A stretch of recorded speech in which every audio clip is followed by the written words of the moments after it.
그러니까 다신 이딴 전화하지 마세요. 방송국 확 불질러버리고 싶으니까.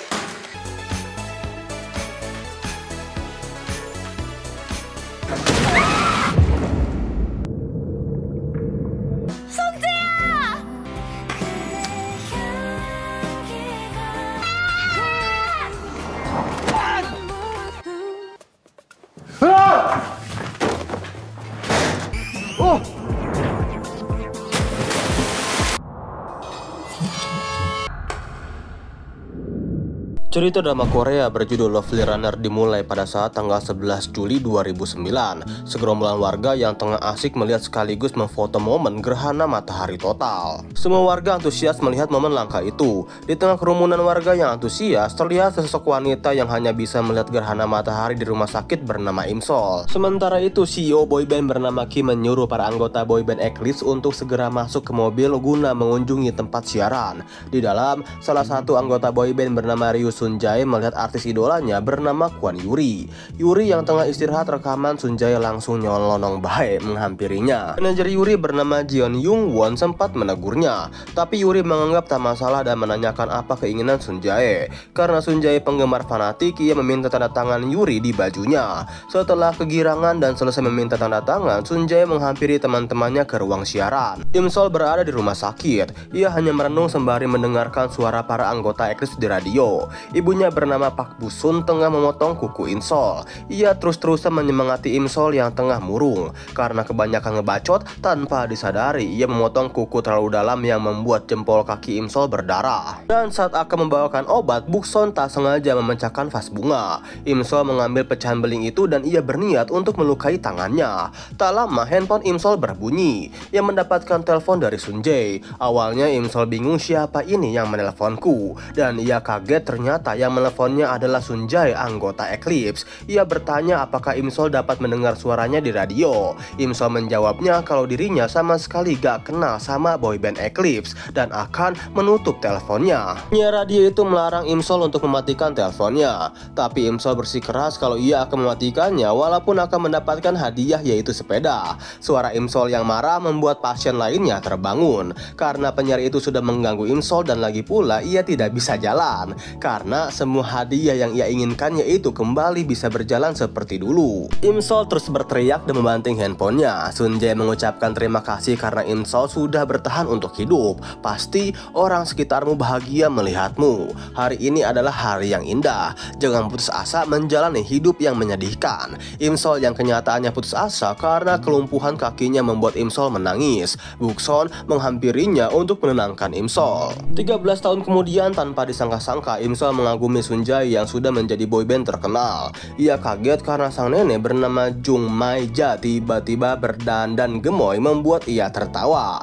Keakraban Imsol dengan Maija sangatlah dekat. Bahkan Imsol yang sudah dewasa masih bermain layaknya seperti anak kecil. Kakaknya Imsol bernama Imgem, ia baru datang dari kantornya yang habis lembur semalaman. Imsol dan Maija kejar-kejaran karena Maija sudah mengambil jam milik Imsol. Bukson menyuruh Maija untuk mengembalikan jam milik Imsol. Bukson terkejut saat mengetahui harga jam itu $3.000. Sementara itu Sunjae tengah berhias karena sebentar lagi akan manggung.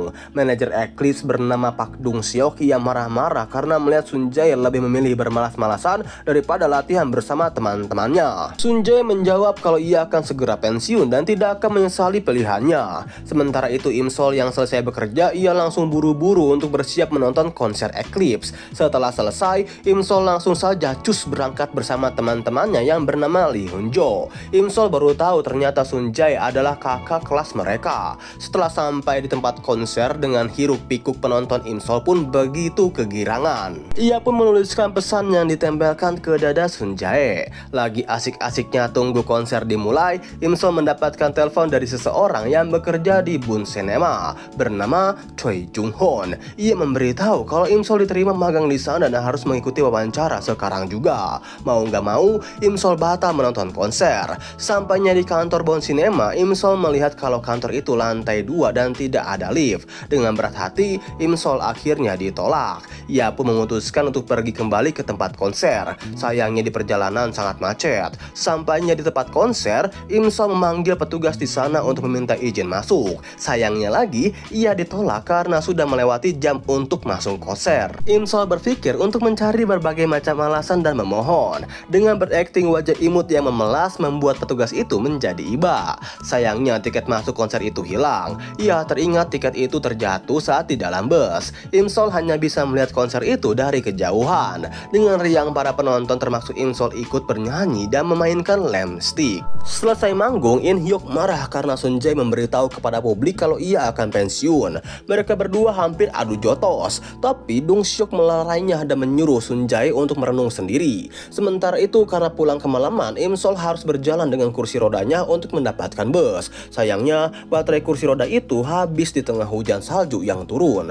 Imsol menangis karena hari ini banyak sekali kesialan yang menimpanya. Di perjalanan, Sun Jae melihat Imsol yang tengah kedinginan. Ia pun meminggirkan mobil untuk turun membantunya. Imsol merasa baper sekaligus terkejut melihat Sun Jae menghampirinya. Tatapan Sun Jae yang mulai tumbuh benih-benih cinta membuat Imsol seperti hidup kembali dan tak lama Sun Jae menawarkan tumpangannya untuk pulang. Terdengar suara klakson mobil Lee Hyun Jo berbunyi. Ia datang untuk menjemput Imsol. Sun Jae pun memberikan payungnya untuk buah tangan dan Imsol memberikan botol kaca untuk kenang-kenangan Sun Jae. Sesampainya di hotel, Sun Jae mendiamkan handphonenya yang sudah banyak panggilan masuk dari Pak Kim. Ia tengah merenung seolah-olah pikirannya berat karena banyak cicilan. Lalu seorang staf begitu kegirangan karena ia sudah melihat dan memberikan pelayanan kepada Sun Jae. Di tengah obrolan seru itu tiba-tiba ya, terdengar seseorang yang nyemplung ke dalam kolam renang. Orang itu adalah Sun Jae. Imsol yang ketiduran ia terbangun karena melihat pesan dari grupnya yang menanyakan apakah kau sudah melihat berita tentang Sun Jae yang mencoba bunuh diri.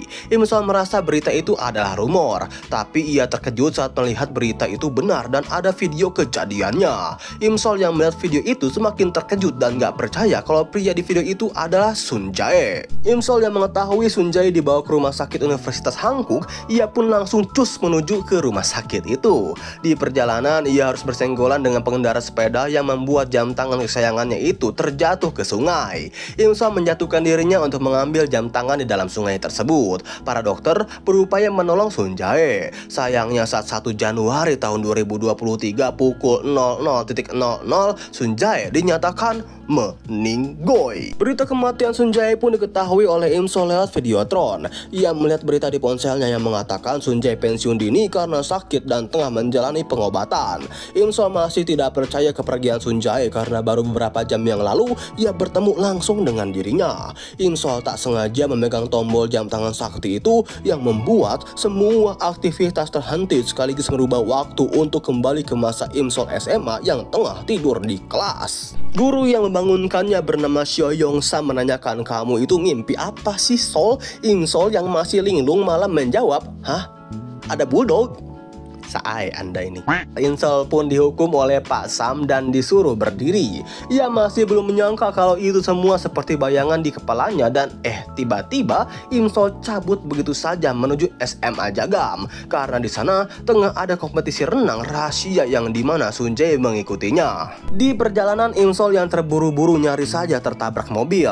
Sesampainya di dalam, ia merasa senang melihat Sun Jae hingga menangis dan memanggilnya. Imsol pun langsung berlari dan memeluknya dengan erat. Tanpa basa-basi, Imsol langsung menyatakan cintanya kepada Sun Jae hingga membuat ia dibawa oleh penjaga di sana. Di luar SMA Jagam, Imsol masih kebingungan dengan semua bayangan di kepalanya hingga ia menyadari jam tangan milik Sun Jae berada di saku roknya. Imsol yang merasa dirinya sudah mati, ia langsung menangis di pinggir jalan. Sun Jae yang melihatnya, ia mencoba membangunkannya. Imsol menanyakan, apakah kita sudah mati Sun Jae? Kamu itu hantu ya? Dan ia juga mengatakan akan mengikuti Sunjae kemanapun ia pergi dan melarang Sunjae yang akan melewati jembatan ini.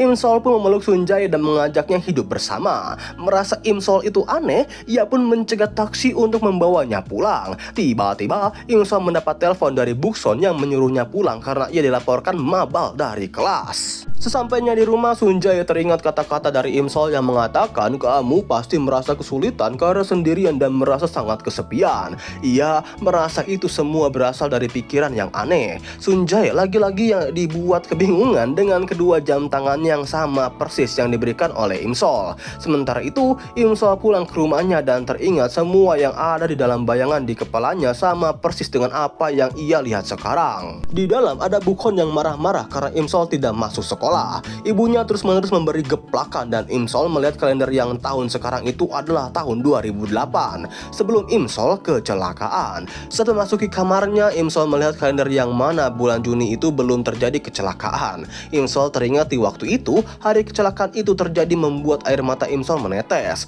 Malam harinya Imsol diam-diam turun ke kamar ibu dan neneknya untuk tidur bareng. Ia masih merasa bingung dengan semuanya yang terjadi. Keesokan harinya Imsol tidak bisa menggerakkan kakinya. Taunya ia malah ditimpa dong oleh Imgem.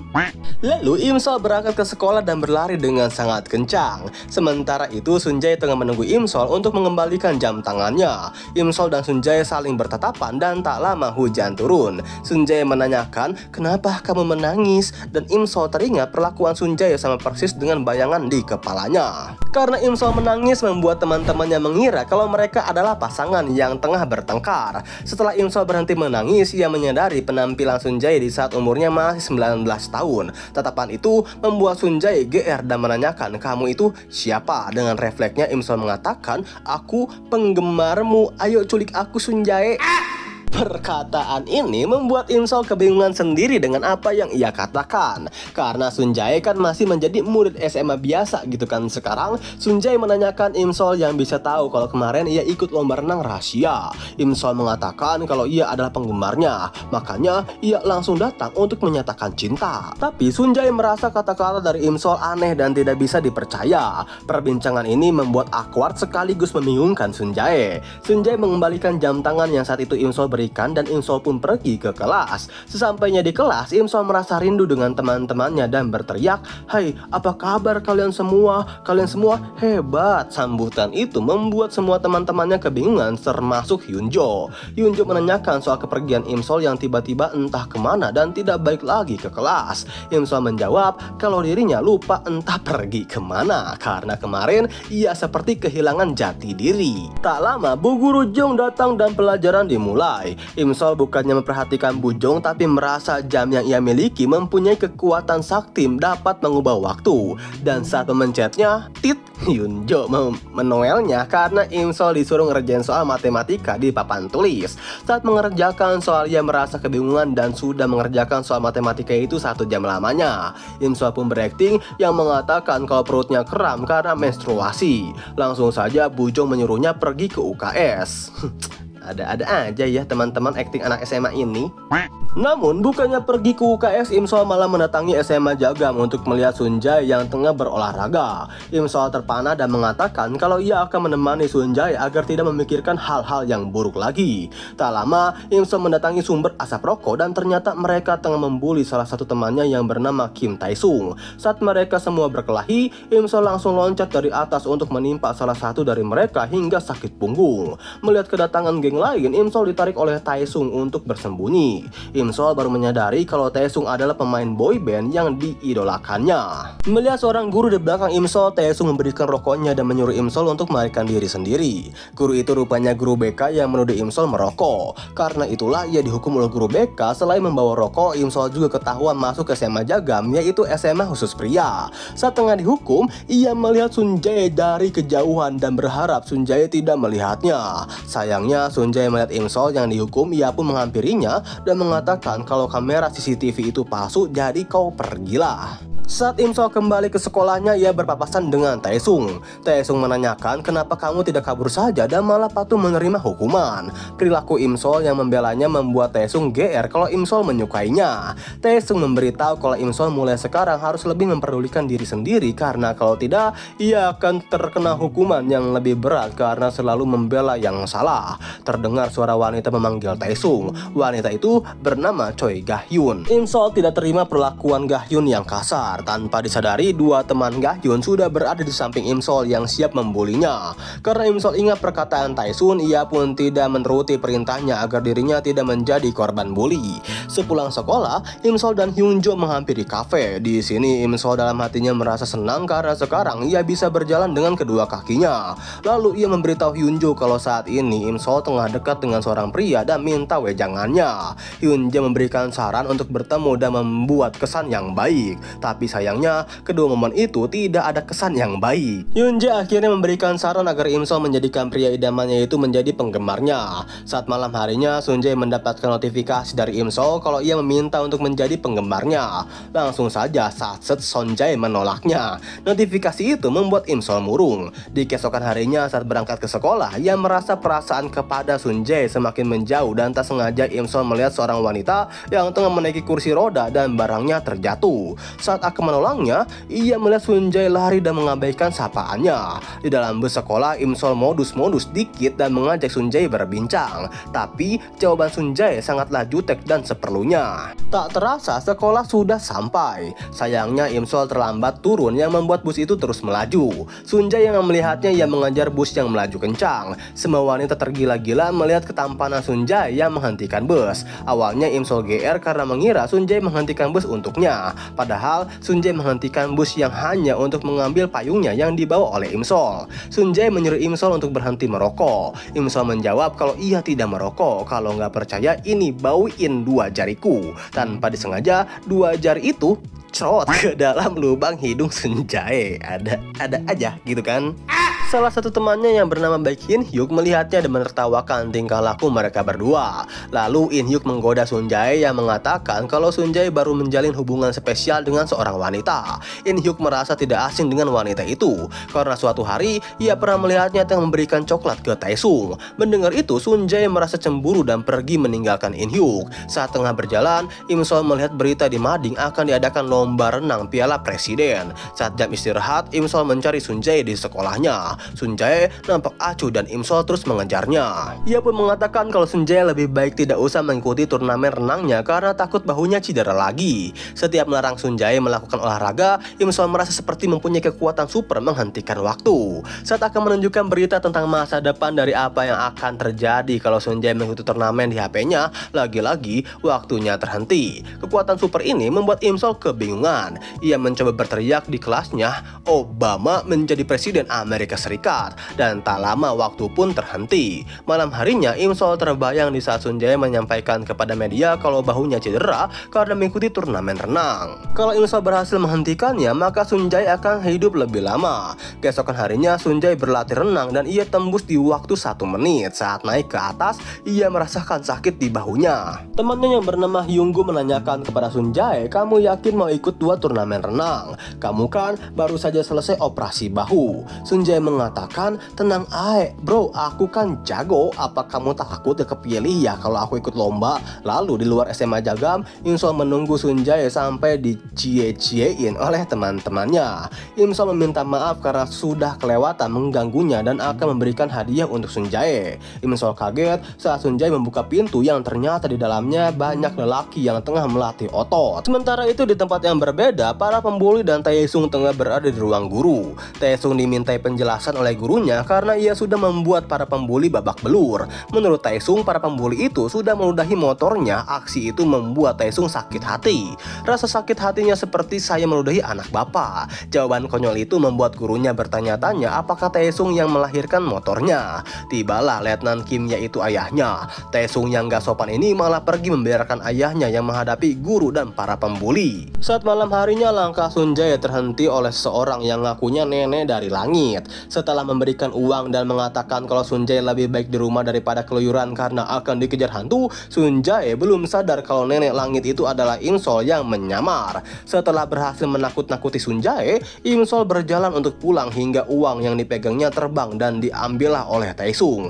Taesung meminta Imsol untuk meramal kisah cintanya, tapi Imsol menjawab kalau Taesung takdirnya wajib untuk dipukuli. Mendengar jawaban itu, Taesung merasa kalau Imsol menyukainya. Imsol terkejut ternyata Taesung sudah membaca surat yang diberikannya. Melihat jari Taesung yang terluka, Imsol teringat bayangan di kepalanya yang tengah mengibahkan Taesung bersama Hyunjo. Menurut Hyunjo, Taesung dikeluarkan dari sekolah karena terlibat skin deal besar. Imsol memutuskan untuk pergi ke warung guna membeli perban. Taesung merasa senang karena diobati oleh wanita cantik. Imsol memberitahu kalau Taesung jangan banyak tingkah kalau tidak mau dikeluarkan dari sekolah. Taesung menjawab, "Ah, kamu banyak omong ya, emang kamu ibuku gitu?" Setelah mengobati Taesung, Imsol meminta uangnya untuk dikembalikan. Uang itu terbang mengenai becekan membuat Imsol sedih. Taesung mencoba membujuk Imsol tanpa disadari. Imsol yang tengah menyamar menjadi nenek langit terciduk oleh Sunjae. Merasa canggung, merasa ketahuan, Imsol pun menunjukkan dirinya. Sunjae merasa Imsol sudah mengejeknya dan ia terus-menerus meminta maaf. Imsol terkejut yang ternyata rumah Sunjae dekat dengan rumahnya. Langsung saja cus pulang ke rumah dan mengagetkan Bukson. Bukson menanyakan maksud Imsol yang menggunakan pakaian nenek petir. Sementara itu di rumahnya, Sunjae tengah membayangkan dirinya saat berlatih renang, namun tiba-tiba ia terpikir oleh perkataan Imsol. Saat di kamar, Imsol melihat Sunjae yang pergi tengah malam membuatnya bertanya-tanya. Ternyata Sunjae mendatangi sekolahnya untuk berlatih renang. Rasa sakit bahunya terus terasa membuat Sunjae teringat oleh perkataan Imsol dan juga Hyungo, yaitu jangan dipaksakan berenang, bahumu masih cedera. Kalau cedera, kamu tidak akan bisa mengangkat sendok selamanya. Tapi Sunjae tidak ingin mengecewakan ayahnya yang berharap Sunjae bisa memenangkan turnamen renang. Hyungo yang mengetahui Sunjae tengah berlatih renang, ia pun iseng membawa kolor milik Sunjae. Saat akan mengambilnya, tiba-tiba jreng muncullah tangan yang menariknya. Teriakan itu membuat Sunjae kaget, yang ternyata tangan itu berasal dari Imsol yang mengancamnya. Kembalikan kolor itu atau tanganmu akan kupatahkan. Mereka berdua saling berebut kolor, tapi Hyungo malah lari karena takut ketahuan. Imsol memilih bersembunyi di dalam tong pakaian kotor saat melihat Sunjae keluar dengan handuknya. Imsol curiga, apa ya ini gerak-gerak dan dibuka. Ia dikagetkan oleh Imsol yang melarikan diri. Dan saat menariknya, ia tak sengaja membuat Imsol ikut tercebur. Sunjae menuduh Imsol sudah mencuri kolornya. Imsol mengatakan kalau ia tidak mencurinya, tapi ia menyusul ke kolam renang karena khawatir Sunjae kenapa-napa. Sunjae menjawab, kenapa kamu mengkhawatirkanku? Aku kan tidak akan mati. Imsol menjawab sambil menangis, aku ingin melindungimu, aku pernah bermimpi buruk tentangmu. Sunjae marah karena menganggap perilaku Imsol tidak normal, padahal sebelumnya kita tidak saling kenal. Sunjae pun pergi meninggalkan Imsol. Sesampainya di rumah, Sunjae mendapatkan telepon dari Lee Gonchang. Ia memberitahu kalau Hyungo datang juga ke kolam renang untuk mencuri kolor milik Sunjae agar tidak bisa ikut latihan berenang. Tak lama, hujan turun. Sunjae pun merasa bersalah kepada Imsol. Di perjalanan, Imsol terbayang-bayang dengan perkataan Sunjae yang menganggapnya bertingkah aneh. Imsol menyadari kalau tingkahnya memang aneh, bahkan ia sendiri kebingungan. Dan saat akan menyeberang, hampir saja ia tertabrak mobil. Imsol kembali menyeberang dan ia malah bengong di tengah jalan dan hampir ketabrak. Untungnya Sunjae datang menolongnya. Dan ya, scene ini pun sekaligus menutup alur cerita dari drama Korea yang berjudul Lovely Runner episode yang ke-1 sampai episode yang kedua.